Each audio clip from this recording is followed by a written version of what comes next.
of a detected particle in a product velocity at time t. And now if you assume regular diffusion of mass and momentum, you find that the average velocity of the detected particle at time t decays as t to the minus d half. It starts out with v naught.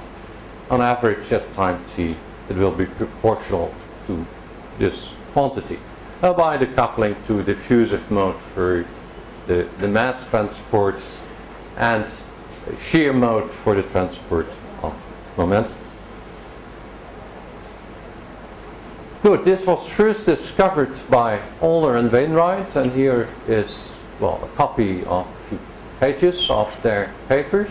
So what I plot here is the average velocity of a detected particle that started out in the x direction at the origin, depending on where it is after, well, roughly 10 mean 3 times.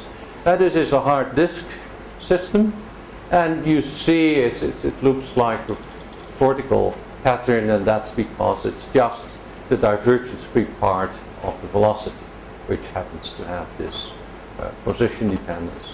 And so this is really what you expect from hydrodynamics when you start from initial momentum concentrated at the origin.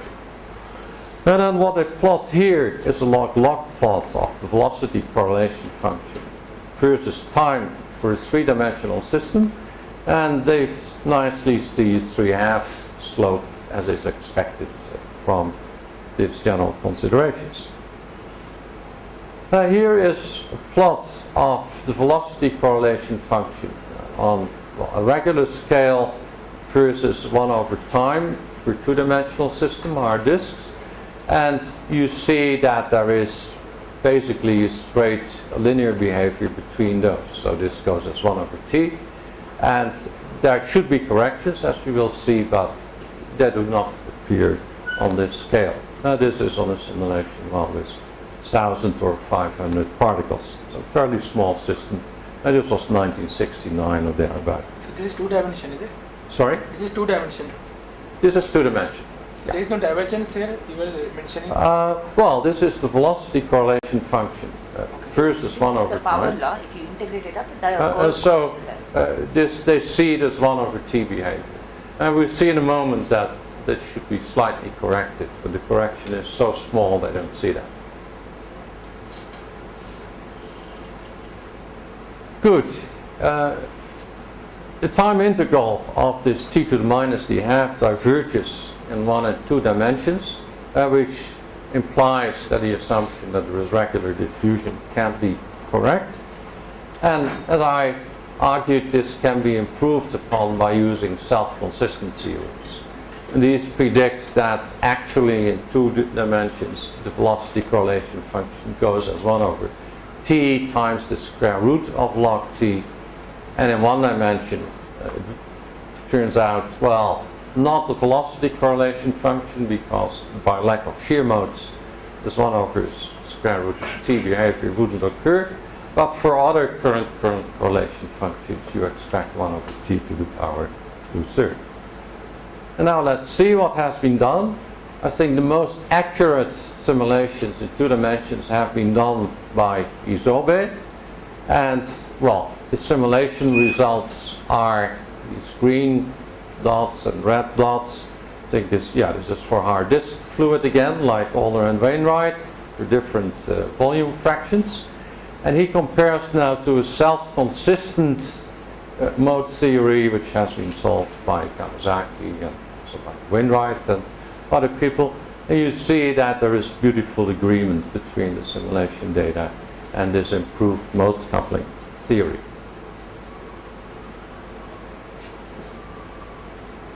Good. In 1 dimension, I think the most accurate simulations up to date were the ones by Grasberger and co-workers for alternating hard point systems. So you have done work on this too, but I don't have similar plots. And here is plotted the velocity correlation. The heat current autocorrelation function multiplied by t to the power 2/3, versus time. And if the prediction is right, this should be a straight line. You see that for the largest system size, these are these red points, there is really good linear behavior. But you see that you really have to go to large systems, because for smaller system sizes you get a lot of scattering and finite size effects. So it's not an easy simulation. Good, one can also predict finite size transport coefficients. So how does the heat conduction depend on the gradient of temperature as a function of the length of the system? And it's predicted that the heat conduction coefficient in one dimension will diverge as the 1/3 power system size. There are simulations of Strasberger and co-workers also for that, for 4 different values of the mass ratio between the 2 particles. And as you see, it's way not as convincing as the t to the minus 2/3 time behavior of the current correlation function. Yeah, it looks linear for, well, the ratio of 2.60.62. How about for the 2 other mass ratios? It doesn't reach linear behavior at all. And the explanation given is that it's not yet in the asymptotic regime, but I wouldn't take this as convincing evidence. Good, then I went on to discuss the fluctuating Burgers equation as, well, a simplified model, because there's only one conserved density, and yet you have a nonlinear equation. We looked at the deviation of density from its average value and its time derivative. Then there is a regular diffusion term, but there is a nonlinear term which says that, well, the velocity of the average velocity of this phi has a term proportional to the gradient of phi squared, and then there is a fluctuating term, the divergence of a Langevin current with Gaussian noise. That's assumed to be the case. Good, this can be used for describing what is called single file diffusion. So you have a channel and particles in the channel that are pushed through, but they can't pass each other. It's been used to describe traffic flows, and it's used for several models like asymmetric simple exclusion processes. Okay.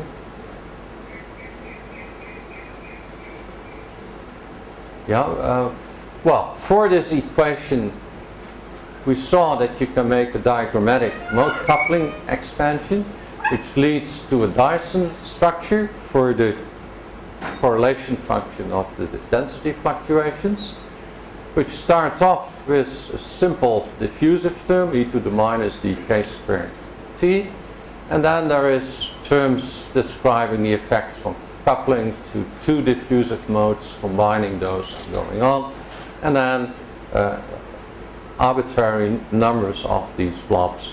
And this whole thing adds up to, well, an exact propagator which contains this whole infinite sum of diagrams. Good. Skeleton renormalization for the self-energy diagram tells you that this self-energy in the simplest approximation can be written as a product of 2 exact propagators plus more complicated terms, and keeping only the simplest term leads to a one-loop mode coupling approximation, which gives rise to a diffusion equation of the type ds k and t is minus dk squared s k and t. This is a linear term, and then the mode coupling term, which is a convolution in time of product of, well, 2 of these mode coupling propagators, and then you can choose those for q and k minus q, and you have some overall q values, and this gives the product in real space representation. For 1 and 2 dimensions, the mode coupling terms, at least for long enough times, dominate the diffusion equation, so this term becomes negligible for a long enough time at small k. And to analyze this for one dimension, you can introduce dimensionless variables. And so S is replaced by sigma, which is S of scaled variables divided by its value at the initial time. Time is scaled to dimensionless time tau, k is scaled to dimensionless kappa, and that gives you this equation, which is basically the same as this one. And then you can assume that there is a scaling solution of the form sigma of k, kappa, and tau is the scaling function of kappa times power tau to the power alpha. Then power counting arguments tell you that this alpha has to be 2/3. And if you stick it in, you find that current correlation functions decay as tau t to the minus 2/3. Like, well, this prediction for 1D would follow from self-consistent mode couplings. And here indeed it gives you this t to the minus 2/3. What I hadn't told you, but it's also true, is we look at k-dependent diffusion coefficient, and k may be interpreted for finite systems as, well, 2 pi over the length. So k-dependence corresponds to the length dependence, k is 1 over L. That goes as k to the minus 1/2. So d of L diverges at the square root of L for this one. Then the step one has to make is identify this with the one-dimensional KPZ equation, and that is simply done by integrating the Burgers equation over x. Okay, well, here I still have r instead of x, but well, think of it one dimension. You phi of x and t, then you integrate over x, and it gives you a new variable h, which can be interpreted as a height variable for one-dimensional interface, or an interface in a two-dimensional system. And this term, again, phi is raised to h, so d, the second h, dx squared, the gradient, well, Laplacian is just the second dx squared. Then this term, you just ddx, well, if you integrate over x, the ddx is taken out, and phi now has to be written as the h dx, because h is the integral of phi over x. And similarly, the gradient of the larger vector current, the ddx gradient, is taken out if you integrate, so you're left with a larger vector current. And by convention, it's written with a plus sign here, but because this is an even function of x, it doesn't really matter whether you use a plus or a minus sign here.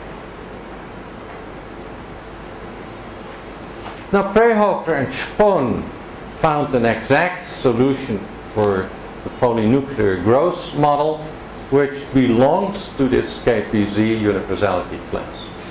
Now, I think I explained this model. Let me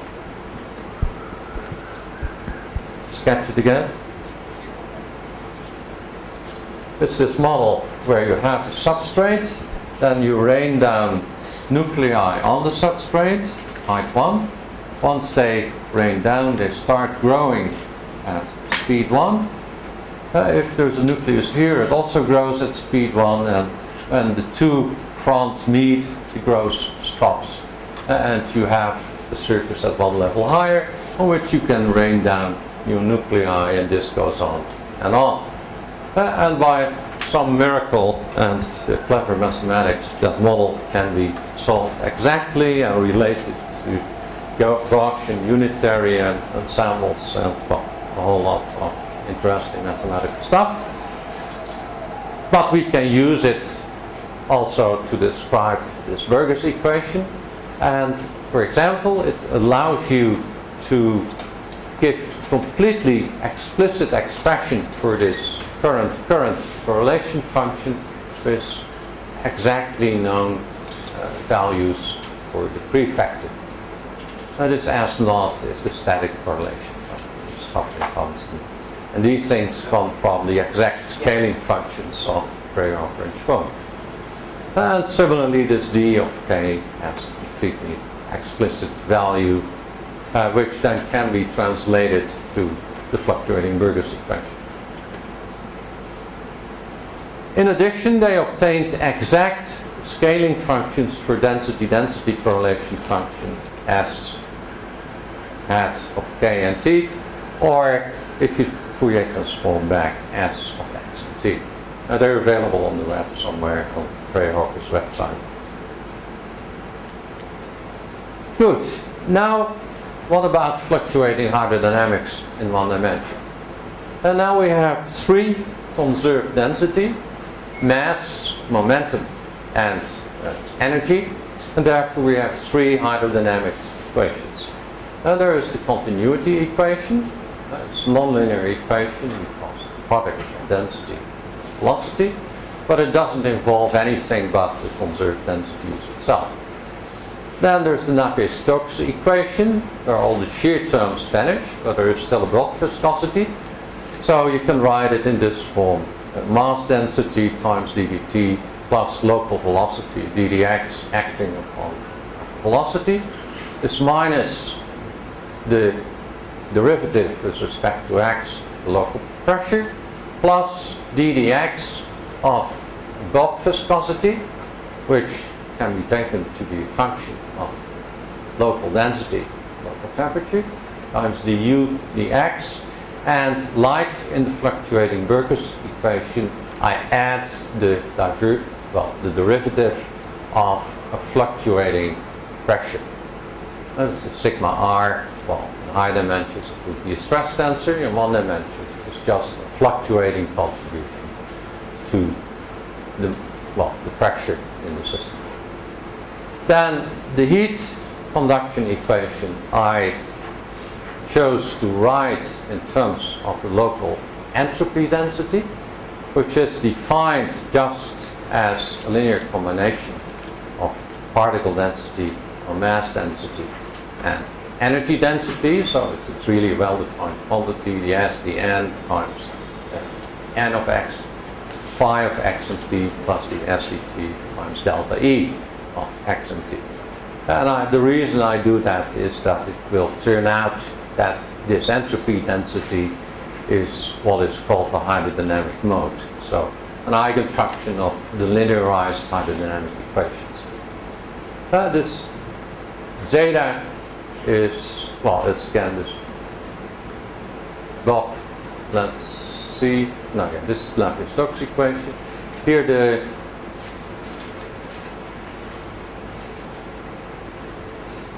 all right, yeah, this is a nonlinear term having to do with the u dx squared. This term will, in the end, turn out to be not so important. So that's dropped. And then there's the usual term, so Fourier's law ddx, heat conduction coefficient as a function of x and t, depends on x through the differential on density and temperature, energy density, the t dx, and again I add a fluctuating current. Hank, I missed one point. So Yep. the hydrodynamic equation you're writing for the microscopic system. So where does the information go, whether it is stochastic system or a Hamiltonian system? It is, well, this is done on the level of fluctuating hydrodynamics. So for a stochastic system, microscopically. Yeah, but you may also start at the level of the Liouville equation and, well, derive from that, say, using projection operator formalism, these terms, where you give everything a meaning in terms of, well, inner products of gradients acting upon hydrodynamic densities and the like. And then the fluctuating currents can be identified with these peak curve terms, which are neglected when you do an average.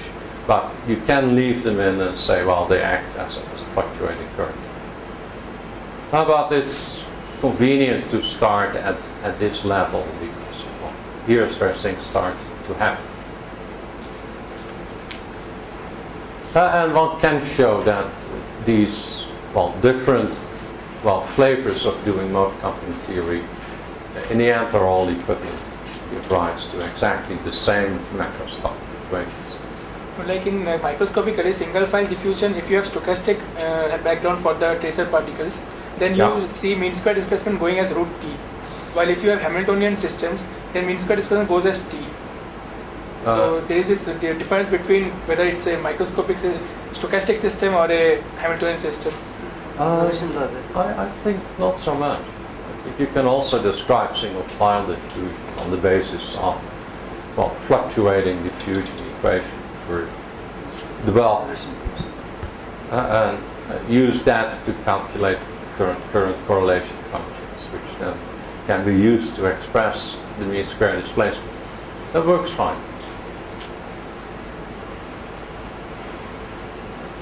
Good. If you linearize, so throw out all the quadratic terms and apply a Fourier transform, you get linearized hydrodynamic equations. Well, they're here. I won't spell them out again. And these can be diagonalized. So there is a matrix DDT of n, u, s is a matrix of coefficients depending on k acting upon u and s. Forget about the fluctuating terms in these linearized equations. And if you diagonalize, you find there are three hydrodynamic modes, namely two sound modes and a heat mode. And this heat mode is just the S of K and T. So the sigma is linear combination of the pressure and the velocity field. Well, G is the momentum density, but it's just the mass times U, K and T. And the eigenvalues for the sound modes are plus or minus I C naught K, where C naught is the sound velocity. I'll write it as C sometimes later. Minus 1/2 gamma K squared. This is for linearized equation. And the heat mode does not have the propagation speed, so it has an eigenvalue minus lambda naught over n Cp, specific heat at constant pressure per particle times K squared. And this is also denoted often as the thermal diffusion coefficient times K squared. And this combination of E and N corresponds to this entropy density. Time correlation functions of the hydrodynamic modes. Let's say you look at the coefficients of these combinations of energy, density, and momentum, and you look at how the coefficients at time t and time 0 and time t are correlated to each other. They satisfy linear equations involving memory kernels, so all the nonlinearity is shifted into the memory kernels. Similar form as the density time correlation function for the Burgers equation. We had a one-loop mode coupling approximation for that. But also an exact equation will be of similar form. And could in principle be constructed from this exact solution by Beijeren and so on.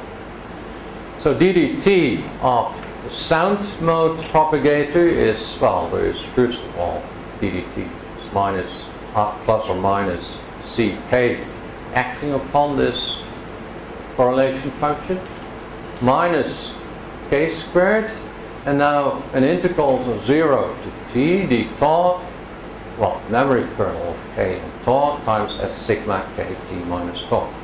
And the linear term, the dk squared, enters as dk squared times the delta function of tau. But the mode coupling terms will dominate this completely for long times.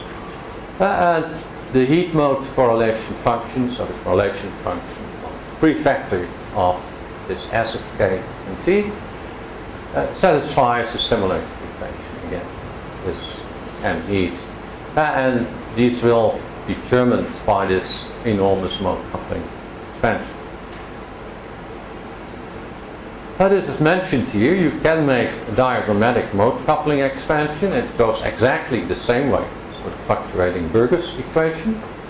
But now there are three types of lines corresponding to the propagators for the three types of hydrodynamic modes, linear propagators. And because you can, in principle, couple each line to a pair of any type of other lines, there are basically 27 vertices, well, corresponding to all these combinations. And now many of those vanish, and many other ones are not important for the long-time behavior, but in principle, you have to deal with these. But now there's a crucial observation, because all these three modes have different propagation speeds. The sound modes have propagation speed plus or minus c, and the heat mode has propagation speed 0. Only couplings of a mode sigma, or also the heat mode, to two modes of the same type contribute to the dominant long-time behavior. Because say if you couple a heat mode, for example, which has no propagation speed, to a sound mode which goes k plus q minus k, then the product of these will propagate as e to the minus IC kt. So this propagates with the sound of speed. And then the time over which this acts varies, and you have to integrate over that. And so you have to integrate a rapidly oscillating function over time, and for a long time you will get destructive interference, and this will vanish in the end. And the dominant contributions are the ones where the heat mode would couple. Well, in fact, that doesn't happen. So the heat mode in that respect is a bad example. But where, say, sound mode of type sigma is 1 couples to two other sound modes of type sigma equally 1.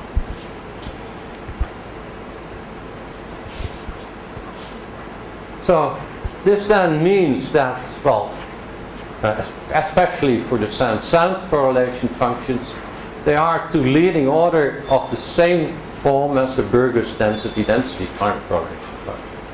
Because what remains in the end is coupling of the sound mode to, again, to a pair of similar sound modes, and every coupling to other combinations will oscillate out in the end.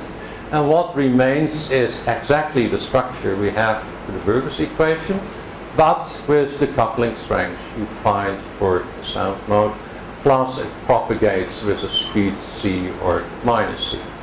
But then you go to a co-moving frame with the speed of sound, and in that frame it's exactly like the Burgers equation, provided you make the correct identification of the vertex.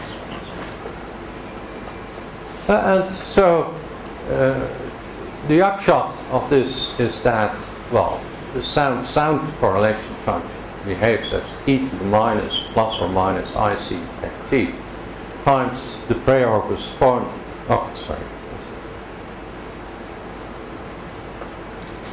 scaling function.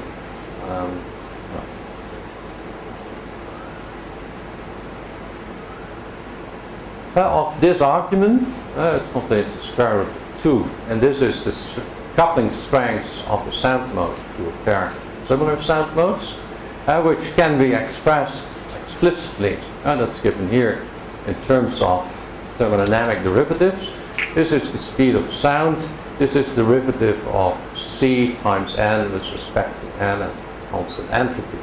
And so for one-dimensional systems with short-range interactions, these things can easily be calculated explicitly, or taken from a simulation if you have a complicated engine. Not hard at all. For gamma of k, this goes as 1 of the square root of k, like for the Burgers equation, and this is the sound-damping constant, and a prefactor which is known exactly again. And these numbers are taken again from the Peyer-Wishbone scaling functions. And now for the sound current correlation function, so this is basically the pressure minus the average value of the pressure. I have a result here, so this was pointed out to me by Wishbone. This differs from what I have in this letter where this was published, because there is a subtlety here. For K going to 0, the coupling of the sound mode to two heat modes dominates. Yeah, if you let K go to 0, this oscillating term disappears, right? Because, well, K is 0, this is just 1. And then there is the possibility to couple a mode to a pair of different modes. And because the heat modes decay asymptotically more slowly than the sound modes, in fact, this is dominated for long times by the coupling of a current to a pair of heat modes rather than a pair of sound modes.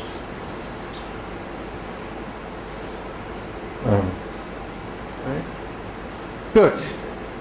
Simulation results generated by Harald Posch. This is for a system of just over 2,000 particles. And what is plotted here is this, well, sound amplitude correlation function as a function of scaled variable on which it should depend asymptotically. And these different plots are for ever smaller values of K. So when K gets smaller, you move up. And you can see that because this line ends sooner, so the time is restricted by the time sound needs to return to the beginning point, so you stay safely away from that, 1/2 or a quarter of that. And so the smallest K gives the smallest maximal value of the scaling variable, because the maximal time always is the same. And so you see that there is really a nice convergence towards this Peyer-Wishbone scaling function, that's the blue line. But even for the longest time, this pretty large system, the smallest K value, there's only a small regime where you really get at the scaling function. So I think this is fairly convincing evidence that in the end things will converge, provided you have long enough times and large enough systems available. But this was a really difficult simulation where, well, all kinds of averaging had to be done correctly. For larger systems, you get similar results, but it's not quite clear that the average already has converged. So it's not easy at all. Good, then the heat mode correlation function. And now the heat mode to leading order doesn't couple to a pair of heat modes. And that's because of parity in velocity. Now the heat mode itself is an even function of velocity. But its time derivative is the divergence of current, which is odd in the velocity. But you can't couple an even function to a product of an odd function to a product of two even functions. And that's what you require for the coupling of the heat current to a pair of heat modes. Well, to higher ordering K, you can get something, but these drive down the powers of T so much that they're not important. So, to leading order, they couple to a pair of equal time sound modes. So, you do get these oscillations, but as we saw already, if this K gets small enough, the oscillations aren't all that harmful. So you still get something from this coupling to a pair of sound modes. But it's not as strong as what you would get from coupling to two heat modes, if that's possible. And therefore the heat conduction coefficient behaves differently from the sound damping constant. Remember, this goes as 1 over the square root. Okay? And now for the heat conduction coefficient, you get K to the minus 1/3. So it still diverges, but not as strongly as 1 over square root of t.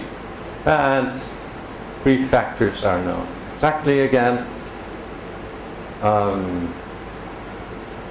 the heat correlation function decays exponentially because of this coupling to a pair of sound modes, but not just diffusive or ordinary diffusively, which would require a constant here.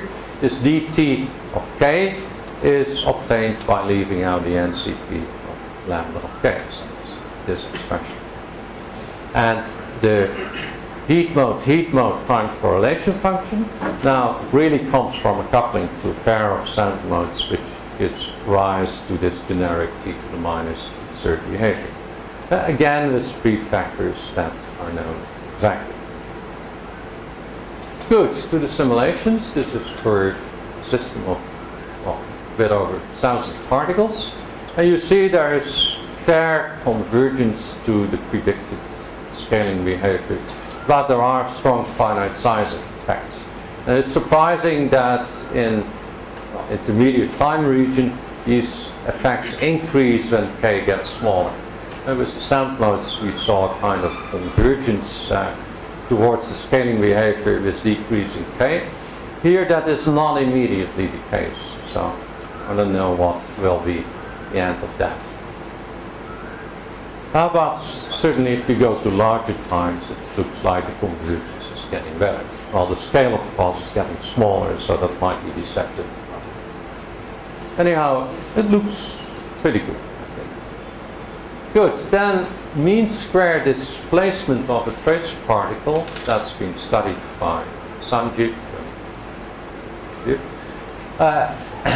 may be obtained from collective dynamics through an identity that the mean square displacement is 1 over pi times the average density squared, and then an integral over k, s of k, 0 minus s of k and t, where now s of k and t is the density correlation function. And so the density can be decomposed along the 2 sound modes and the heat modes. So you get the usual 3 peaks of this correlation function.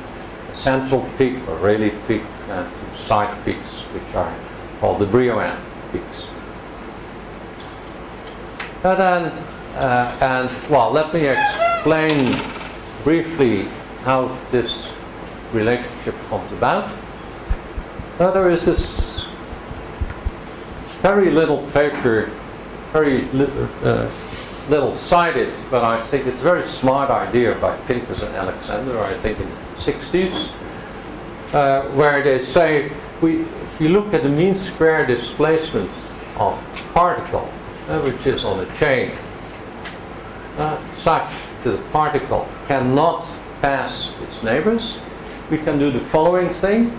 We can look at the displacement of the whole pattern, of the whole density, and then look at the time integral of the current through a fixed point in space. And now if you integrate the current over time, that means you count how many particles on average of net have passed you, the number to the left minus the right. So here's delta n t. But now you can argue that the displacement of any single particle, say this particle, is just this number of particles that's passed divided by the average density of particles. And so the mean square displacement up to small corrections is the same as the average integrated current, collective current over time t. And then if you work it out and you make Fourier representation, you end up with this expression which is sitting here.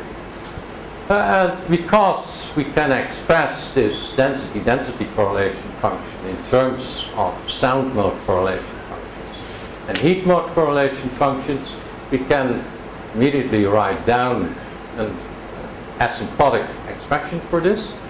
This t over beta mn c. C is C0, speed of sound. This comes from Brillouin peaks, and there is a t to the 3/5 approach to this behavior which comes from the Rayleigh peak. Where, okay, everything is known explicitly again. Good, there's simulations again by Harold Bosch. The blue line is the linear behavior which comes from sound modes. Then the red line here are the simulation results, which look very far away. But then there is a kind of trivial correction that has to be made. In the simulations, the center of mass is always kept fixed. If you would allow, say, a total momentum which is non-vanishing, this just means a kind of uniform shift of the whole system, and that's of no interest. But in the calculation, which is for an infinite system, you take a chunk out of this, the contribution of the center of mass motion is included. So you have to add that, and you just take Maxwellian distribution for the total mass, and you calculate what is the ballistic motion of the center of mass on the average. Gives a quadratic term. You add it, and then you add up. You end up with this red line that's sitting here. So these are the simulation results corrected for the center of mass motion. And then the green line is the sum of the linear behavior and the t to the 3-pi behavior. And that fits pretty well. Of course, if you enlarge this, there is a small discrepancy, but that probably has to do again with finite time differentials. Because the convergence of these heat correlation functions and sound correlation functions in practice is so slow that you expect to see this back also in the mean square displacement.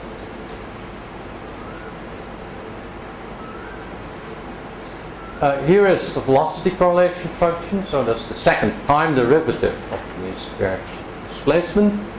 And so these green dots are simulations, the red line is the theoretical prediction. This should go as t to the minus 7 pips. It's this additional term from the heat modes that is responsible for that. To take the second time derivative of a linear term, you get 0, but that doesn't contribute. And, okay, so that looks really good. Good, gets me to my concluding remarks. Well, typical Hamiltonian systems in one dimension, with short-range interaction. Dominant transport properties can be expressed in terms of thermodynamic properties alone. A long time and small wave number behavior is known exactly in terms of Gray-Orkish scaling functions. I think that's the main conclusion. Corrections to the leading terms are pretty large, and that's because, for example, the coupling of a sound mode to two opposite sound modes, two heat modes, they decay only slightly faster this time than couplings to equal type sound modes. And so, in spite of these oscillations, long enough times make them disappear. Finite times there are quite important contributions. And the exponents of these correction terms can be obtained exactly, but there is no polynuclear growth solution for, well, three hydrodynamic equations. But the amplitudes can be obtained only approximately. And presently, Herbert Spohn and one of the people in Munich, Michael, okay, forgot his last name, are trying to do numerical solutions of the one-loop mode coupling approximation to see if they can, well, reproduce these corrections to the leading long-time behavior. It turns out to be also, well, really hard simulations, and you don't get to too many k values and too large systems, but it's very interesting, and you'll see some of that. There have been previous mode coupling theories by Delfini and co-workers in Italy for weakly anharmonic potentials. So that's another class of potentials that can be considered nearest neighbor coupled with potential that consists of a harmonic oscillator, a cubic term, a quartic term. These are known as FPU models, and they are in the same class of potentials. So their asymptotic long-time behavior ought to be described equally well by these hydrodynamic equations. Even people looks at them as kind of one-dimensional solids. In one dimension, there is really no distinction between solids and fluids. But for weakly anharmonic potentials, these mode-coupling theories could be really good. But if you go to strongly anharmonic potentials, they require corrections because they ignore the energy density in their mode-coupling analysis, and it really is there, and it should be included. There are special cases,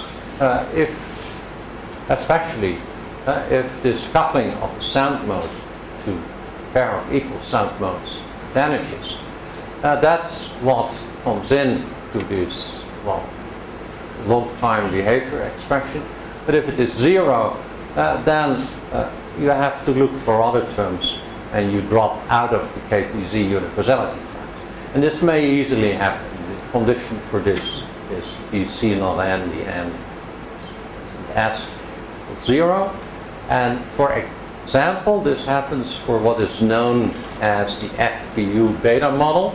So that's the potential which contains the quadratic plus quartic term, and you consider the system at zero pressure. That's also important. It's mostly left out, but it's an important condition.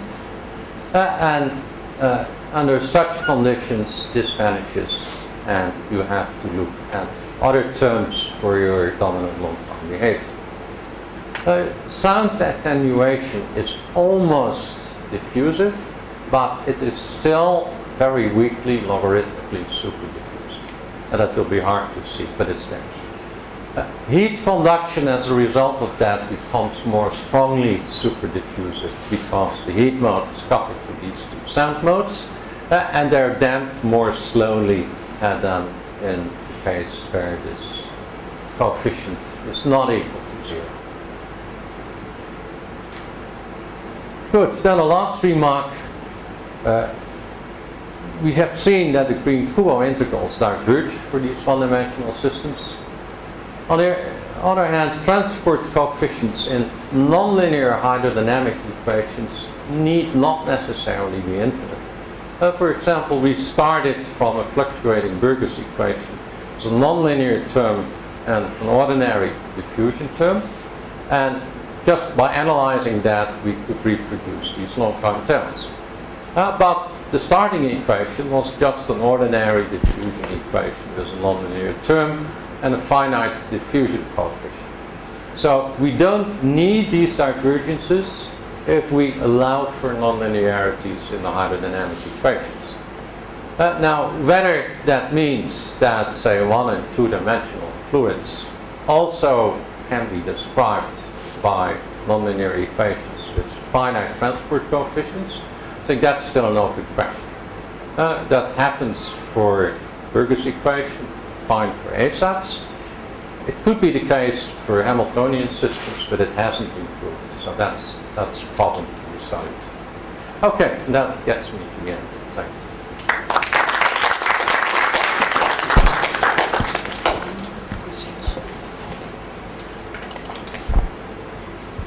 Yeah. In the last of the simulation plots you showed, Yeah. So, what is the difference between the two red plots? Can you just repeat them? No, before this one? No, before this. Yeah, this one. There are two Yeah. red plots. One of them matches with the result, and one doesn't. So you did something with the center of mass. Can you just repeat that? Sorry? In the two results of simulation, Yeah. one matches with the exact result, and one doesn't. Well, He's asking, can you give us details of what that center of mass correction is? Yeah. oh, yeah, the center of mass, yeah, that's very simple.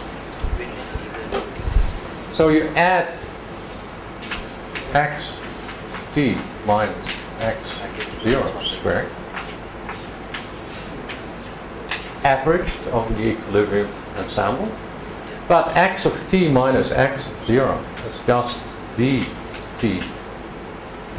No, just v times t. Because the velocity of the center of mass, of course, doesn't change in time. That's observed. So what you have, so this gives you t times the average of v squared. But the average of v squared is just an average over an equilibrium distribution. So that goes as kt. Something. And, well, that's what you add. And that gives you the erratic curve that goes linear plus with small corrections. So you add the center of mass velocity. Sorry? So you add the center of mass velocity to this lower curve. And you get the Yeah, if you add this correction to what is measured in the simulations, you get a erratic curve on top. The correction is ballistic, right? Sorry? We are adding a ballistic correction. It's a ballistic correction, yeah. And in fact, it should always be added to molecular dynamics simulations, which are done in coordinate frame where the center of mass is fixed. And now in 2 and 3 dimensions, these corrections are much smaller. And so they're not that important. But in principle, they're always there and they should always be added.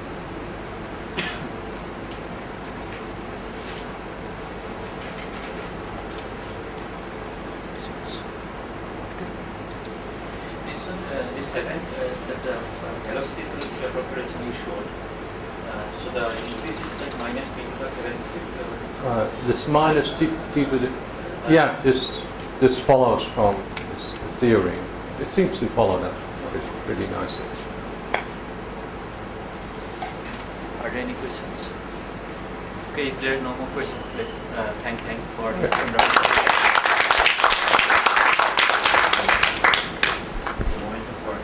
Okay, thank you very much.